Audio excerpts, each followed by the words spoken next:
안녕하세요. 세계금융연구원 골드클럽 원장 정기준입니다. 벌써 한 해가 다 지나갑니다. 여러분들 연말 마지막 날인데 마무리 잘 하시고 그리고 새해 복 많이 받으시기를 기원하겠습니다.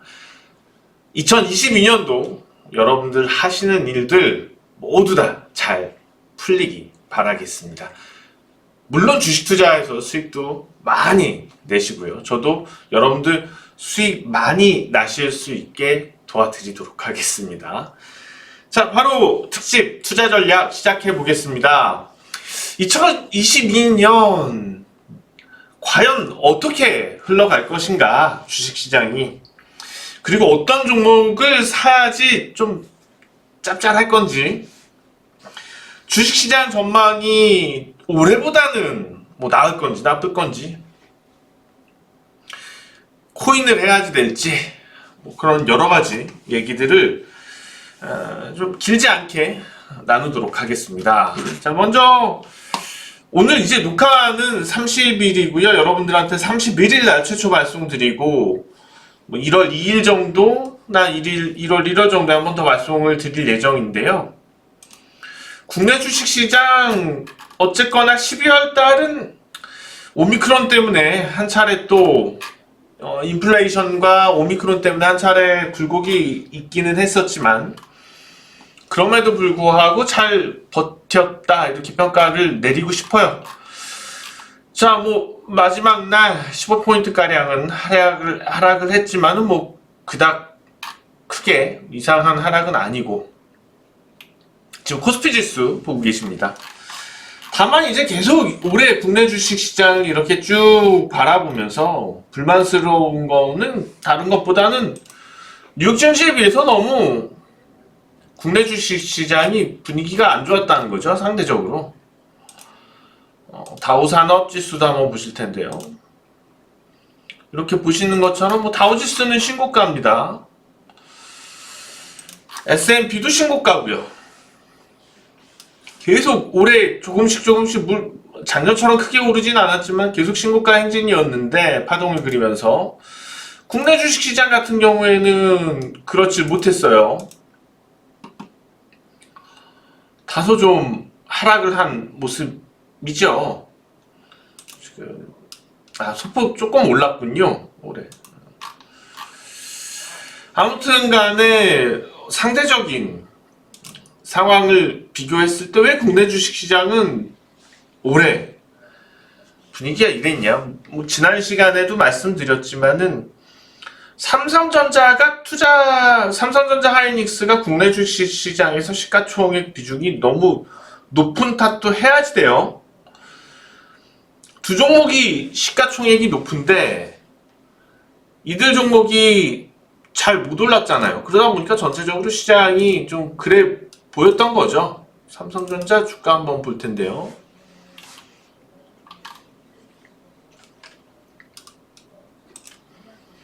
삼성전자가 연말 들어서, 그러니까는 뭐 하반기 11월 이후에 올라갔는데 연초 대비해서 계속 내렸어요.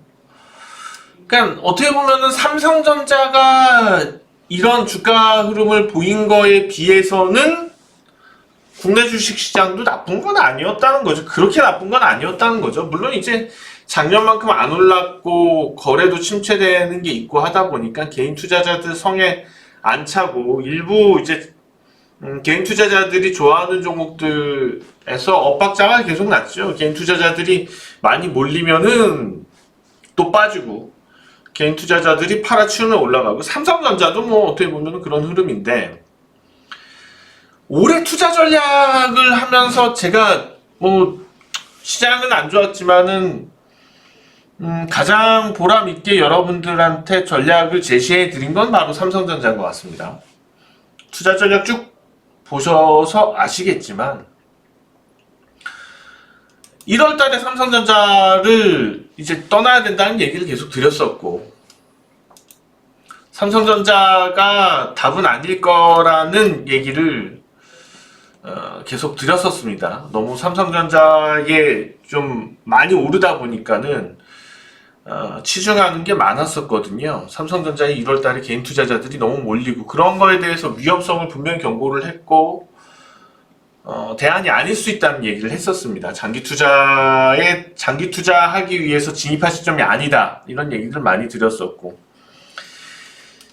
그렇지만은 이제 11월 달에서는 여러 차례 얘기했던 게 11월은 삼성전자를 매수해야지 되는 달이다 강조해서 매 투자 전략마다 말씀을 드렸었습니다. 그러니까 삼성전자에 대한 전략을 제시한 것 자체가 올해 제가 투자 전략에서는 여러분들께 드렸던 가장 좋은 정보고 보람을 느꼈던 전략이었던 것 같습니다. 자, 이제 뭐 한 해는 지났고요. 2021년은 지났고요. 지수가 어떻게 되었던 이거는 이제 잊어야죠.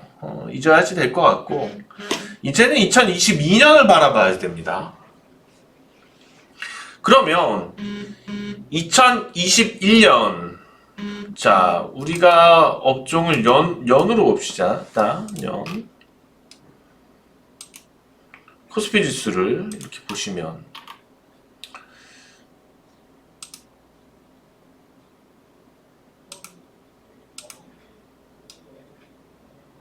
2021년 표기가 안 좋네요. 2020년 그리고 올해 어쨌거나 오르긴 했습니다. 21년 그리고 앞으로 있을 미지수인 2022년 어쨌거나 올해도 올랐으니까 상승장에 대한 유지인 거죠. 상승 이렇게 연 단위로 보시면은 상승 추세는 이어지고 있는데 2020년은 뭐였고 2021년은 뭐였고 그렇다면 2022년은 뭘까? 아주 거시적으로 먼저 우리는 만들어진 흐름을 얘기를 해야 됩니다. 좀 주봉으로 보고 설명을 드리는 게 좋을 것 같습니다.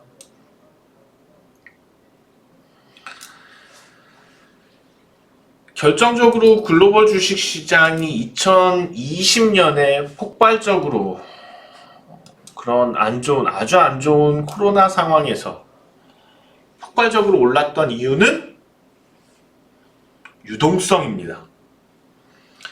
각국 정부에서는 가뜩이나 이제 돈을 풀어대고 있는 상태에서 각국 정부에서는 어마어마하게 경기 부양을 위해서 유동성을 풀어댑니다. 한국도 빠지지 않았고요. 그러면 실질적으로 돈이 더 많이 깔린 건 올해예요. 작년보다도 시중에서 돈이 많이 깔리는 건 올해였는데 작년의 기대감, 그러니까 유동성 장세가 펼쳐질 수밖에 없다는 그러니까 이것 자체 정부들의 정책은 인플레이션을 유발할 거라는 인플레에 대한 물가 상승에 대한 주가 상승에 대한 집값 상승에 대한 기대 그런 것들이 반영이 되면서 폭발적으로 오른 겁니다. 그러니까 실질적으로 주식시장은 기대감을 반영을 하는 거죠. 그런 기대감을 반영을 하는 거고 그러면 올해는 어땠나요? 작년에 비해서 분명히 성장은 V자 성장을 했죠. 그러니까 작년 같은 경우에는 코로나 때문에 원체 침체가 됐던 거고 일시적인 현상이었고 이제 정상화된 거죠. 올해 같은 경우에는 그러니까 오히려 어떤 부분에서는 폭발적으로 소비가 늘고 그런 것도 있었습니다.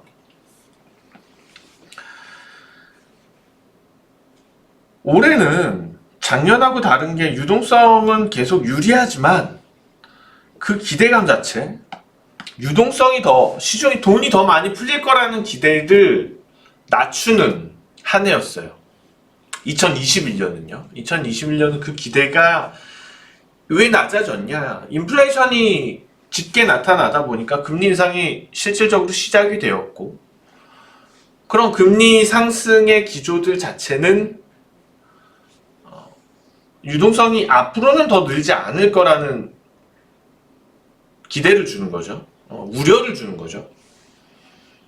그러한 우려들이 계속 있었지만 실질적으로 기업 이익 증가세는 나타나고 있고, 기업의 주요 기업들의 성장 기대감, 실질적인 실적 성장은 있었고, 거기다가 여전히 유동성은 자산시장에 유리한 거고, 그러다 보니까 뉴욕 증시는 계속해서 올랐고, 국내 주식시장도 뭐 삼성전자를 제외하고서 좀 빼고 본다면은 꽤 괜찮게 오른 거긴 합니다. 그러면은 왜 그 미국 시장하고 한국 시장이 이런 차이를 보여주었냐? 미국 한국이 이런 차이를 보여준 큰 이유는 바로 그것도 유동성입니다. 돈은 쏠려요. 돈은 몰려다닙니다. 더 좋은 쪽으로 더 몰려요. 그러면 더 좋은 쪽, 더 유리한 쪽, 더 돈이 몰릴 쪽으로 몰린다면 이게 만약에 전체적으로 차고 넘친다면은 여기저기 다 돌아가면서 뿜어내 주겠죠. 국내 주식 시장이 작년에 폭발적으로 세계에서 거의 상승률 1위로 올랐던 것도 글로벌 유동성 자체가 한국 주식시장 돌다가 한국 주식시장에 또 들어오면서 삼성전자도 받쳐주니까는 폭발적으로 상승을 할 수 있었던 거고, 그거는 이제 유동성에 대한 기대감이 풍부할 때고, 올해가 2021년 같은 경우에 유동성에 대한 오히려 향후 축소될 수 있다는 우려가 존재를 하게 되니까, 그런 부분에 있어서 시중에는 여전히 글로벌 자산시장에는 유동성은 여전히 풍부했습니다. 그게 달라진 건 아니에요. 이 정도 긴축도 아니고 그냥 금리 인상이고, 사실 회수는 아니거든요. 그런 상황에서 불안 심리는 좀 더 정확하고 향후 안전하다고 할 수 있고, 뭔가 좀 더 나은 쪽을 선택을 했다는 거죠. 그게 바로 뉴욕 증시입니다. 반대로 국내 주식시장이 특별히 떨어지는 건 아니에요. 기업들의 실적 전망이라든지 가치라든지 그게 떨어지는 건 아닙니다. 다만 제한적인 유동성이 흘러가는 부분에서 유리한 쪽을 찾다, 좀 더 유리한 쪽을 찾다 보니까 그런 디커플링이 발생을 했을 뿐인 거죠. 과도기적 측면이란 얘기를 많이 드렸었어요. 2021년에 과도기란 측면을 많이 드렸던 것도 바로 이겁니다. 유동성 장세에서 실적 장세로 애매하게 껴서 넘어가는 단계다.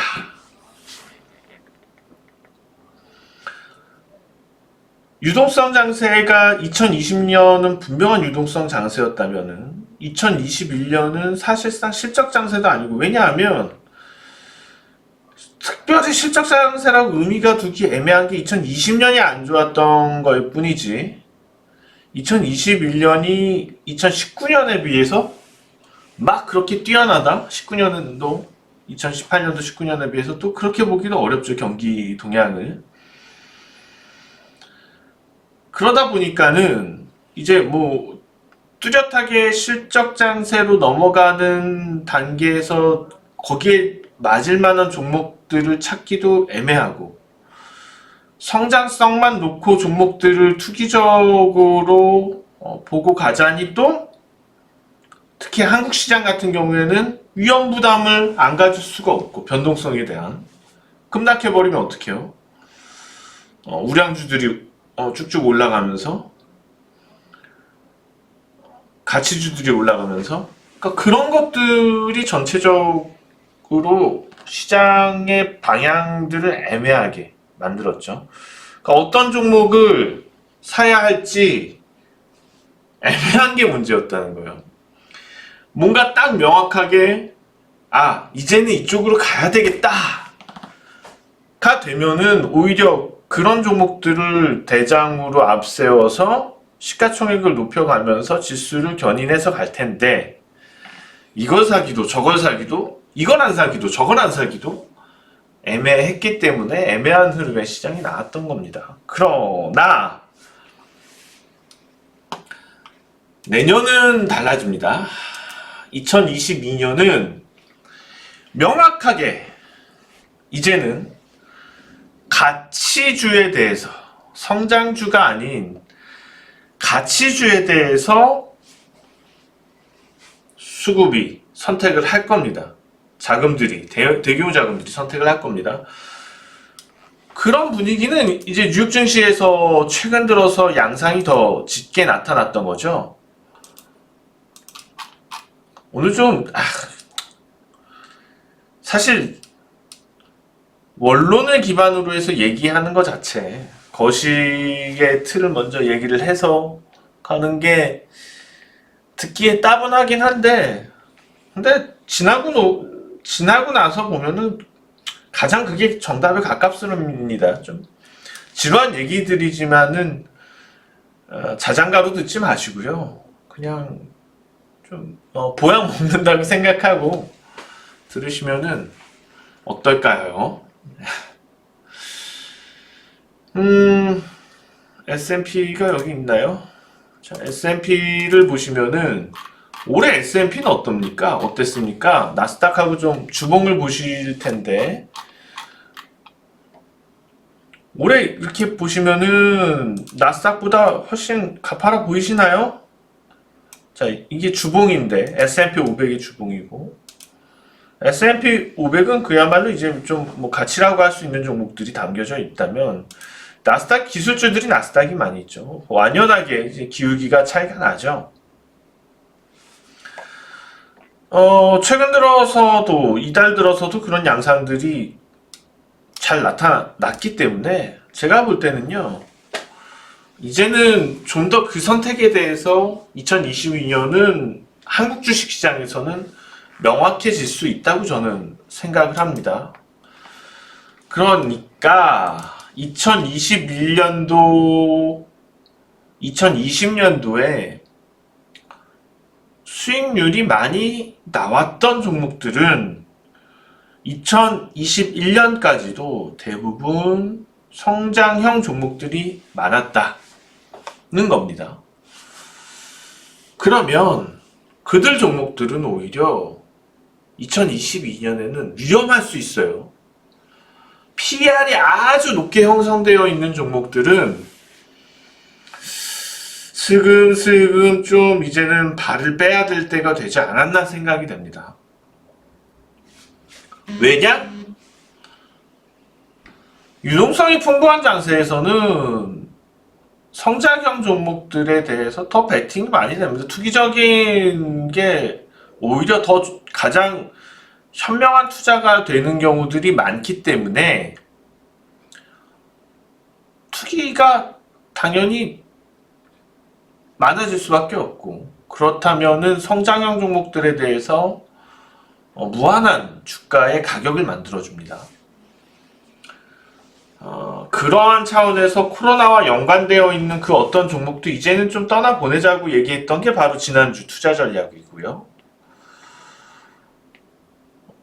그래서 지금 내년도 2022년도 유망한 종목들을 뽑아온 것도 바로 그것들과는 조금 물론 근데 사실 컨택트랑 언택트랑 엮으려면 안 엮일 종목이 없기 때문에 항공주도 갖고 나왔거든요. 이것도 뭐 컨택트라 그래서, 근데 사실은 언택트기도 했었어요. 대한항공의 실적을 보게 되면요.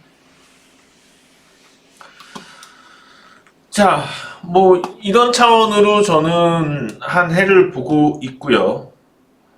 그렇다면 여러분들 한번 생각을 해보자고요.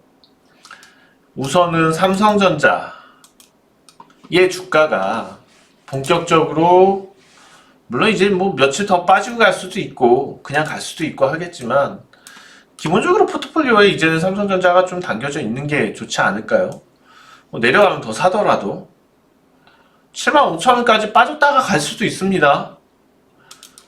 그거 그렇게 된다 그래서 뭐 큰일 나는 건 아니고요. 그래서 일단은 삼성전자도 가파르지는 않지만 상승 기조가 계속 있을 거라고 저는 보고 있거든요. 그러면 당연히 지수에 긍정적인 영향이죠. 지수에는 당연히 시가총액 비중이 높으니까 좋은 영향이 될 거고, 제가 또 얘기했던 가치주들이 오를 거라는 거죠. 저평가가 되어 있고 PR이 낮고, 그리고 100년이 지나도 이 사업에는 아무 문제가 없을 거야 하는 그런 종목들,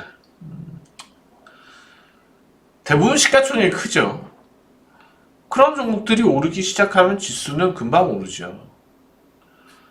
그래서 지금 뭐 어떻게 분석하는 분들 중에서 인플레이션 때문에 금리 상승 압력이 거세져서 내년에 힘들 수도 있다, 그런 얘기들을 하는데, 인플레이션 지표는 자산 지표가 많죠. 집가, 주택 가격이라든지 주가,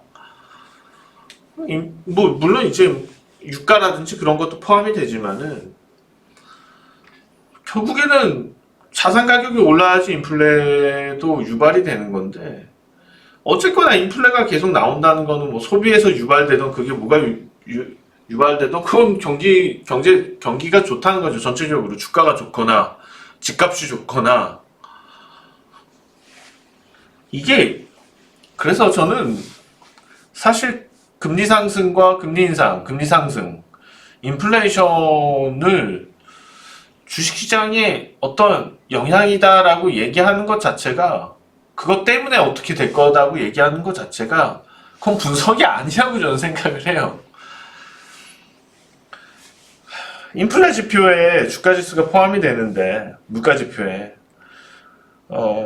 만약에 주식시장이 많이 떨어진다면, 그 추세적으로 주식시장이 많이 떨어진다면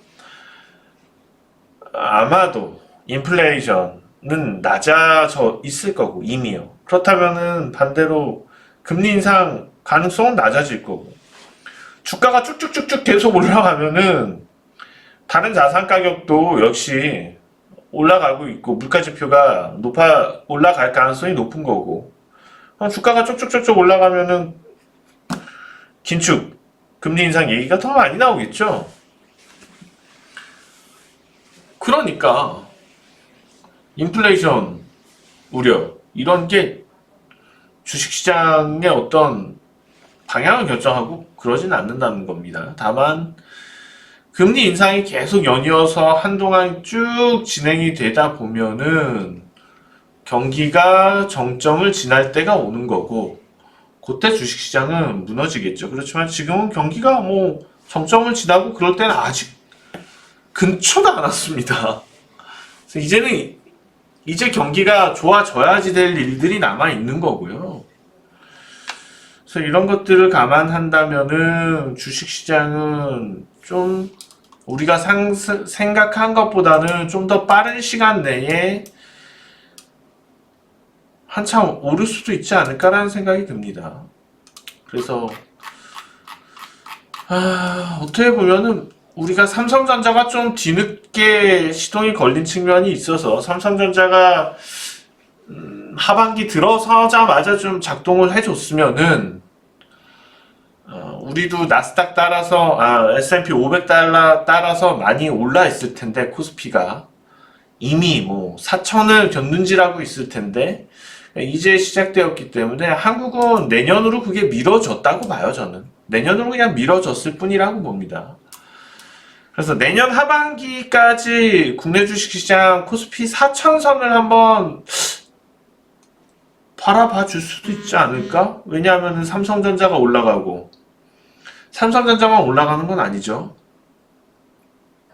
아까도 얘기했지만 가치주들이 올라간다는 거죠.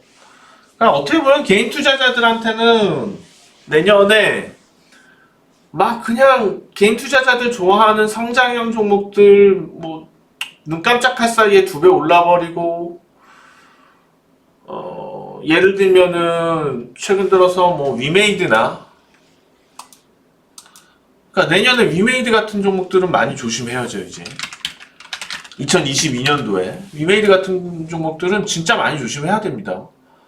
이거 뭐 여기서 이렇게 위메이드 같은 종목들 12만원 이하로 그냥 쭉 내려앉을 가능성도 충분히 있어요.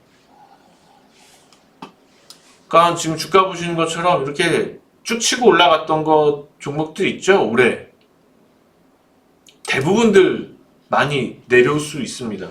각별히 유의하세요. 이거는요.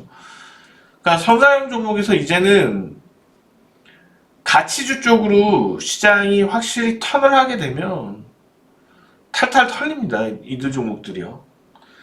뭐 NFT며 어쩌고 저쩌고며 그러면은 실제로 코인도 털려요. 코인도 같은 양상이에요.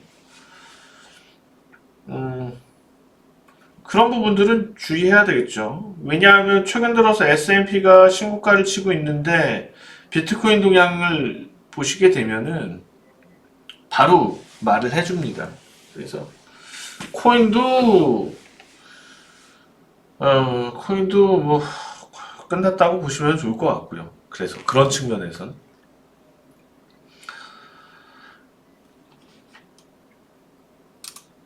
그래서 코스피가 내년에는 4천을 겼는지라면서 4천을 돌파 못할 수도 있고 4천 근처 4천을 희망하지만 4천까지는 아쉽게도 도달 못할 수도 있어요. 그렇지만은 그것을 향하는 그림은 어떻게 보면은 하반기에 좀 아쉬웠던 게 진짜 삼성전자가 조금 일찍 불이 붙었고 가치주에 대한 붐이 불었다면 국내 주식시장 그러면은 지수가 이미 막 됐을 건데 그거는 분명히 아쉽습니다.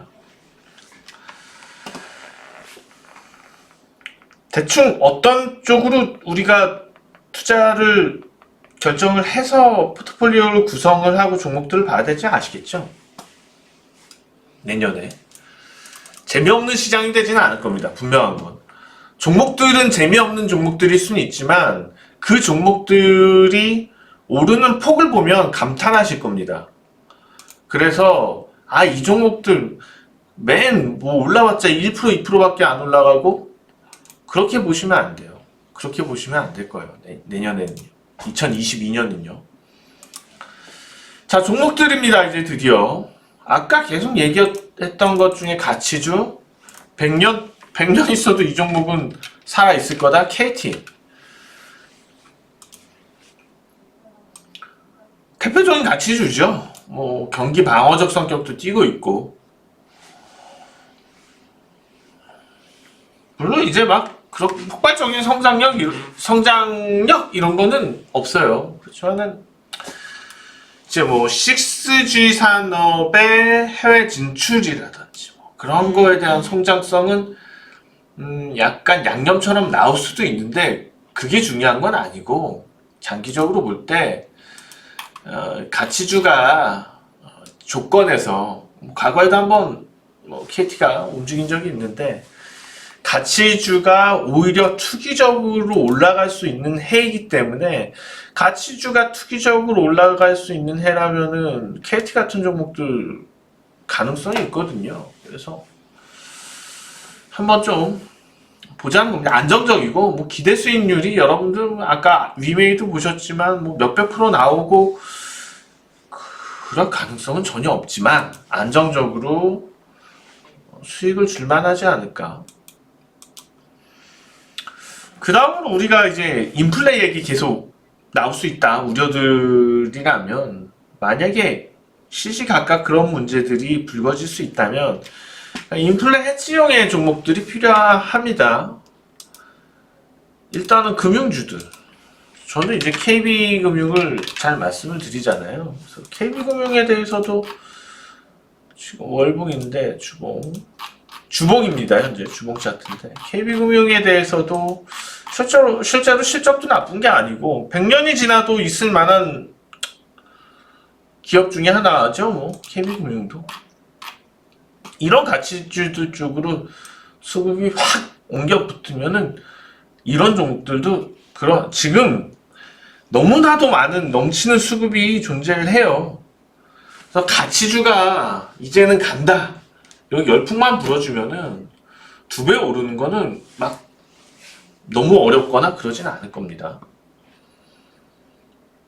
자, 그 다음으로 이제 좀 생각하는 종목이 삼성전자는 뭐 앞서서 말씀을 드렸었고요. 대한항공도 말씀을 드렸었죠. 대한항공은 이제 아시아나항공과의 합병 이슈가 있습니다. 그래서 두 종목들 그냥 다 묶어서 보셔도 좋을 것 같아요. 저는 대한항공을 가치주 측면에서 보셔야 되고 아시아나항공을 인수를 하면 국제 경쟁력 그리고 물류 경쟁력은 더 높아져서 약간 좀 영리하게 공정위에서도 좀 영리하게 갔으면 좋겠습니다. 한국 기업의 국제적인 어떤 역량을 좀 더 보기 위해서는 넓혀주기 위해서는 공정위에서도 너무 막 깐깐하게 안 했으면 좋겠어요. 자, 그 다음에 현대중공업 조선주가 턴어라운드 현대중공업 지주나 저런 현대중공업이 이제 대우조선해양 인수를 하려 그러죠. 그러니까 이런 종목들도 눈여겨서 볼만하고요. 아까 뭐 인플레지 관련돼서 KB금융을 말씀드렸지만은 자원과 관련될 수 있는 철강 포스코도 대표적인 가치주잖아요. 인플레 해지용으로 좀 봐도 나쁘지는 않을 것 같고요. 그 다음에 현대모비스 정도? 오히려 자동차주들이 간다면 부품 쪽에서 현대모비스가 더 탄력적일 수도 있고요. 그래서 내년은 뭐 이 정도 종목들을 잘 보고 그것과 관련될 수 있는 주변 변두리 종목들도 눈여겨서 본다면 꽤 괜찮은 수익을 낼 수 있는, 올해보다는 월등히 괜찮은 수익을 낼 수 있는 그런 한 해가 또 되지 않을까 생각이 듭니다. 오늘 한 해 어려웠던 시장에서 투자하시느라고 너무들 고생 많으셨습니다. 내년에는 국내 주식시장 꽤 괜찮을 걸로 분석이 되고 있습니다. 그러니까는 이제는 혹시 올해 크게 재미를 못 봤다면은 내년에 대한 기대는 충분히 하셔도 좋을 거니까, 다만 제가 오늘 전략 말씀드렸듯이 성장형 종목들에서 폭락이 나오는 종목들이 많을 겁니다. 손절을 하던 교체를 하던 할 필요가 있어요. 그게 안 된다면 내년에도 사실상 좀 수익이 어려운 분들도 계실 겁니다. 그렇지만 제 방송 시청해 주신 분들은 대충 흐름이 어떨 건지 이해를 하셨으니까 그런 일은 없겠죠. 자, 2022년 새해 복 많이 받으시고 수익 많이 내시기 바랍니다. 지금까지 정기준 원장이었습니다. 고맙습니다.